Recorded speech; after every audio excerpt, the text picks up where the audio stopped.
एक समय की बात है, विदर्भ राज्य की सुंदर और बुद्धिमान राजकुमारी मंदाकिनी अपने साहस और करुणा के लिए प्रसिद्ध थी। राज्य में हर कोई उसकी अच्छाई का गुणगान करता था, लेकिन मंदाकिनी के दिल में एक रहस्य छुपा था। उसे अक्सर रात के समय राजमहल के पीछे स्थित पुराने और वीरान जंगल में जाते देखा जाता था। कोई नहीं जानता था कि वह वहां क्यों जाती है।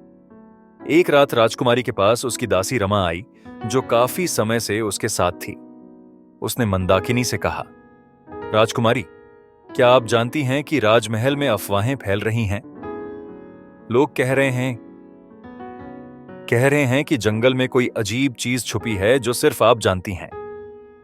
मंदाकिनी ने रहस्यमयी मुस्कान के साथ रमा को देखा और कहा, रमा, कुछ रहस्य ऐसे होते हैं जिन्हें समय आने पर ही उजागर किया जाता है। रमा के मन में उत्सुकता जाग उठी।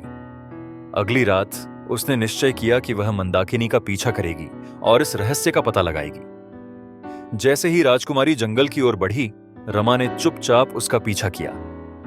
गहरे जंगल में जाते ही मंदाकिनी ने एक पुराने खंडहर के पास जाकर एक पत्थर हटाया। उसके नीचे से एक गुप्त दरवाजा प्रकट हुआ, जिससे मंदाकिनी नीचे उतर गई।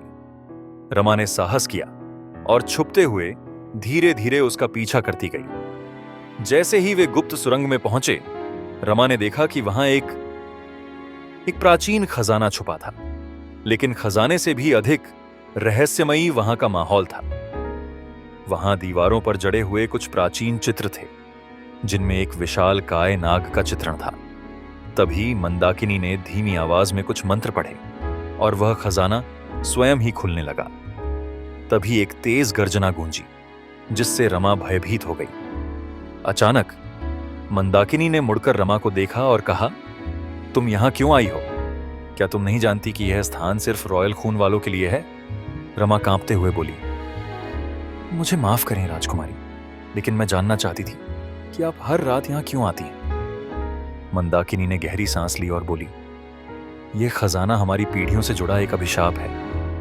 अगर इसे कोई बाहरी व्यक्ति देख ले तो राज्य पर विपत्ति आ सकती है। तभी अचानक एक विशाल सर्प उस खजाने की रक्षा के लिए प्रकट हुआ। मंदाकिनी ने अपनी चतुराई से मंत्र पढ़ा और नाग शांत हो गया। लेकिन रमा को चेतावनी देते हुए मंदाकिनी ने कहा, अब यह रहस्य तुम्हारे दिल में दफन रहेगा। अगर बाहर किसी ने कुछ सुना तो विपत्ति अटल है। रमा ने सिर झुका लिया और वादा किया कि यह रहस्य उसके साथ ही रहेगा। इस प्रकार मंदाकिनी का रहस्य उजागर हुआ, लेकिन उसकी सुरक्षा के लिए हमेशा सस्पेंस और रोमांच से घिरा रहा।